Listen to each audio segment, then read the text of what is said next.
श्री राम जन्मभूमि अयोध्या मंदिर प्राण प्रतिष्ठा महोत्सव अंतर्गत भावनगर शहर में जुदा जुदा कार्यक्रमों आयोजन करवामां आव्युं हतुं। आ उपरांत भावनगर शहर में लोकोए पोताना घरे रंगोळी तेमज दीवा प्रगटावी भगवान श्री रामनुं स्वागत कर्युं हतुं।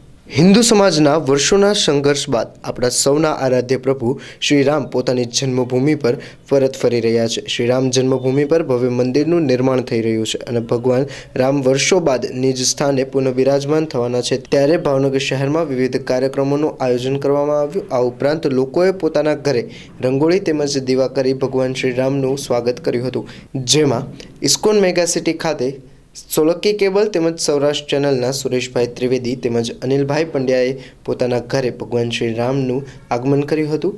જશોનાથ સર્કલ આયુર્વેદિક કોલેજ મામાદેવ મિત્ર મંડળ દ્વારા મામાના ઓટલાને લાઇટિંગથી સુશોભિત કરી દીવડા પ્રગટાવી પ્રસાદ વિતરણનું આયોજન કરવામાં આવ્યું હતું। આ ઉપરાંત ભાવસાર શેરી વડવાથી લઈ જશોનાથ સર્કલ સુધી ભગવા ધ્વજોનું સુશોભન કરવામાં આવ્યું હતું। આ ઉપરાંત નિર્મળનગર શેરી નંબર 5 માં બજરંગદાસ બાપાની મઢીએ પણ રામોત્સવ ઉજવાયો હતો। મેઘદૂત સોસાયટી જ્વેલ સર્કલ ખાતે સોસાયટીના રહીશો દ્વારા શોભાયાત્રાનું આયોજન કરવામાં આવ્યું। આ ઉપરાંત રામભજન અને પ્રસાદી વિતરણનું પણ આયોજન કરવામાં આવ્યું હતું। જિલ્લા પંચાયત સામે આવેલા રામજી મંદિર ખાતે પણ મહાઆરતીનું આયોજન કરવામાં આવ્યું। આ ઉપરાંત હિલ ડ્રાઈવ ખાતે નાલંદા એપાર્ટમેન્ટ દ્વારા પણ રામોત્સવનું આયોજન કરવામાં આવ્યું હતું। મેઘાણી સર્કલ ખાતે શ્રી સિદ્ધ હનુમાનજી મંદિર ખાતે મહાઆરતીનું આયોજન। આ ઉપરાંત ભાવનગર શહેરના વિવિધ વિસ્તારોમાં આતિશબાજી વિવિધ રેલીઓનું પણ આયોજન કરવામાં આવ્યું હતું। સમગ્ર ભાવેણા વાસીઓએ ભગવાન શ્રી રામના આ મંદિર પ્રાણ પ્રતિષ્ઠા મહોત્સવ અંતર્ગત ઉજવણી કરી હતી।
और